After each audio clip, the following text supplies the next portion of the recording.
안녕하세요. 저희는 문화예술 경영학과 소속 단체 아트웨이의 팀원인 이윤정, 송승은입니다.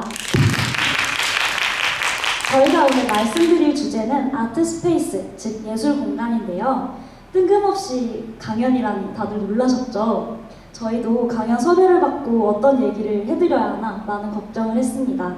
사실 재미있지는 않고요. 그래도 예술계에서 나름의 유용한 정보들을 드리려고 하니까 여러분 모두 조금만 더 힘내서 저희 얘기 들어주시면 정말 감사하겠습니다.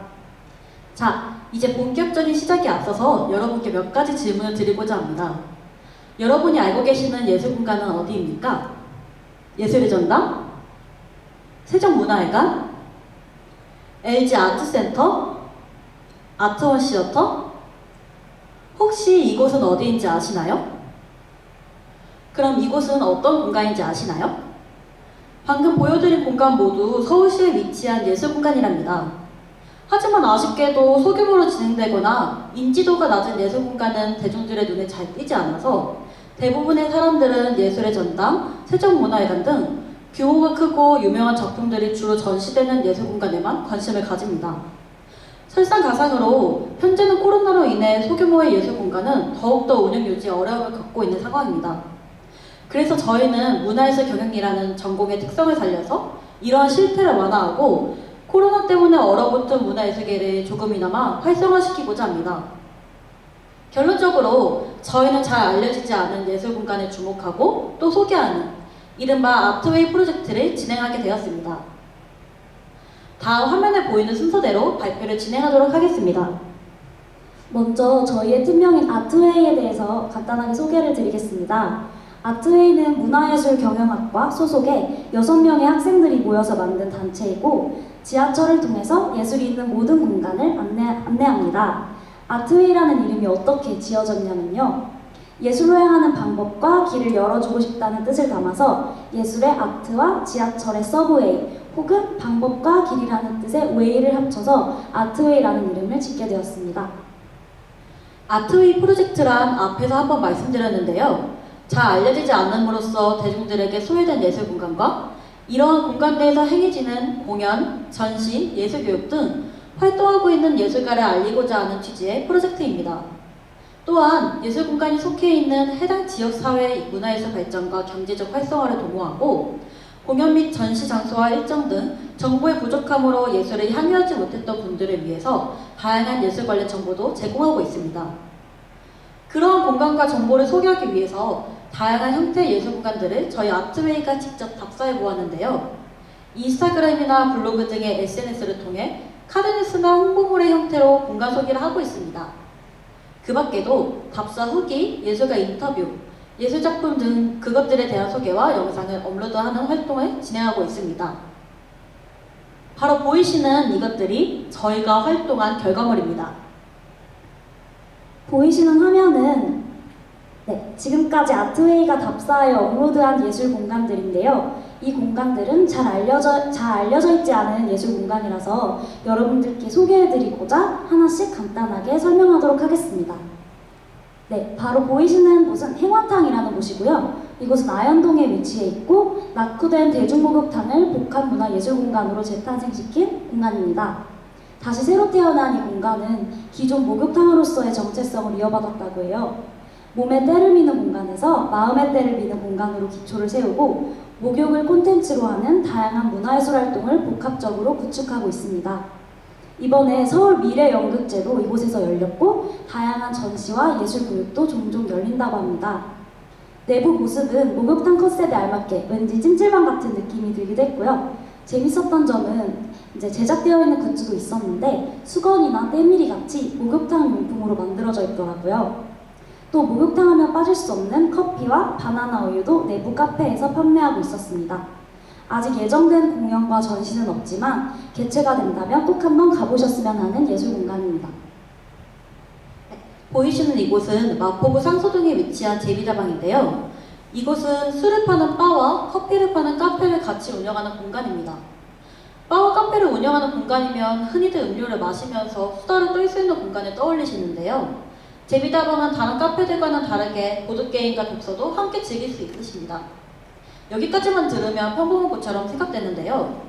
제비다방에선 일주일에 4번 저녁 8시에 인디 뮤지션들의 공연이 이루어집니다. 홍대 문화와 인디 음악을 라이브로 즐기고 싶으시다면 꼭 한번 들러보시길 추천드립니다. 다음은 정동 1928 아트센터인데요. 이곳은 서울시 중구에 위치해 있고 이곳은 원래 1928년 구세군사관학교로 건립된 건물입니다. 서울시의 역사 재생 활성화 사업 추진으로 공연, 전시 등 공연이나 전시가 열리는 복합 문화 공간으로 재탄생되었습니다. 이곳의 가장 큰 장점은 전시와 공연 그리고 영화까지 모두 무료로 즐길 수 있다는 건데요. 가끔씩 돈은 없는데 문화예술을 즐기고 싶을 때가 있지 않나요? 그럴 때는 정동 1928 아트센터로 가시면 됩니다. 우이신설 문화예술철도는 우이신설 역사 내부에 다양한 미술 전시들을 열어 문화예술과 함께하는 지하철이라는 콘셉트를 가지고 있는 예술 공간이었습니다. 저희도 미아역에 문화예술철도 공사 안내판이 있길래 문화예술철도라고? 하면서 인터넷에 검색해보고 알게 된 사실인데요. 직접 답사하고 다녀와 보니 굉장히 그림 퀄리티도 높았고 지하철 공간을 전시가 열리는 공간으로 만듦으로써 전체적인 분위기도 굉장히 밝아지고 일상의 가치를 높여주는 느낌이라 정말 좋은 서울시 사업이라고 생각하였습니다. 우이신설 모든 역에 전시가 진행되고 있으니까 관심 있으신 분들은 지나가다가 한 번씩 관람하시면 좋을 것 같습니다. 거대 자본을 가진 대형 서점이 아니라 동네 책방과 독립 출판물을 취급하는 독립 서점도 방문하였는데요. 공상원도, 진부 책방 스튜디오, 당일리 책 발전소 총 3곳을 다녀왔습니다. 그곳에서 판매되는 대부분의 도서가 독립 출판물이어서 그런지 작가님들의 뚜렷한 색깔과 개성을 느껴볼 수 있어서 굉장히 좋았습니다. 책방 주인님의 취향에 따른 책으로 서가를 꾸몄다는 것과 아늑한 인테리어 또한 굉장히 인상 깊었는데요. 예술에 관련된 책들도 많았고 그림책들도 많아서 되게 재미있었어요. 대부분 서점뿐만 아니라 카페도 같이 운영하고 있어서 음료도 마시면서 책도 읽을 수 있는 형태였습니다. 책을 좋아하시는 분들이라면 꼭 추천하고 싶은 공간들입니다. 이런 식으로 저희는 여러 예술 공간을 답사했는데요. 저희는 이런 활동을 통해서 유명하지 않은 예술 공간들을 소개할 뿐만 아니라 예술 공간이라는 의미에 대해 다시 한번 생각해 볼 수 있는 시간도 가질 수 있었습니다. 저희가 알고 있던 것보다 예술 공간의 형태는 훨씬 더 다양했는데요. 우리가 흔히 지나치는 지하철이라는 공간이 전시 공간으로 활용되기도 했고 오래된 목욕탕 건물과 과거의 구세군 학교 건물이 공연과 전시가 열리는 복합문화예술 공간으로 재탄생되기도 하였습니다. 또한 지금까지의 활동을 통해서 인터파크에서 손꼽히는 유명한 뮤지컬이나 연극, 콘서트가 아니라 인디 뮤지션과 창의적인 극단, 공모전을 거친 다양한 국내 창작극과 신진 작가님의 작품이나 음악을 만나보고 감상할 수 있었습니다. 그렇게 저희는 그것들을 통해서 우리나라에 숨겨진 재능 있는 예술가분들과 작품이 많음을 한 번 더 느낄 수 있었습니다. 하지만 그럼에도 불구하고 일반 대중들은 대형 뮤지컬 공연과 유명 아이돌 콘서트에만 관심을 갖는다는 현실이 너무 안타까웠습니다. 그래서 잘 알려지지 않는 예술가분들과 그분들이 활동하는 다양한 형태의 예술 공간들에 대해 더 많이 알아보고 인터뷰하여서 여러분에게 소개해드리고 싶었습니다. 결론적으로 저희는 이러한 목적과 방향성을 가지고 아트웨이 프로젝트를 실행해 나가고 있는 상태입니다. 다음으로는 저희가 앞으로 진행할 콘텐츠이기도 한 예정된 공연과 전시를 추천해드리도록 하겠습니다. 저희도 아직 다녀와 보지는 않았는데요. 하지만 다녀와 볼 예정이고요. 정말 좋은 행사들이라서 여러분께 추천해드리고 싶어서 가져오게 되었습니다. 레코드 284 문화를 재생하다는 문화역 서울 284의 기획 전시로 레코드의 예술적 가치와 창작 원동력으로서의 가능성을 살펴보는 것을 목표로 11월 25일부터 12월 31일까지 개최됩니다. 문화역 서울 284 광장과 10여개의 외부 협력 공간에서 오프라인으로 만나보실 수 있고요. 온라인 플랫폼을 통해서도 참여하실 수 있다고 합니다. 특이한 주제의 전시이기 때문에 저희도 많은 관심을 갖고 있는데요. 특히 레코드, 바이닐에 관심 있으신 분들은 올해 코로나로 인해 개최가 연기된 서울 레코드 페어 대신 즐겨보시면 좋을 것 같습니다. 네, 다음으로는 올해로 6회를 맞은 서울 시민연극제인데요. 11월 15일부터 12월 5일까지 대학로 자유극장에서 개최됩니다. 서울 시민이 직접 연극을 제작하고 발표하는 연극제로 서울에서 활동하는 다양한 극단들이 참여합니다.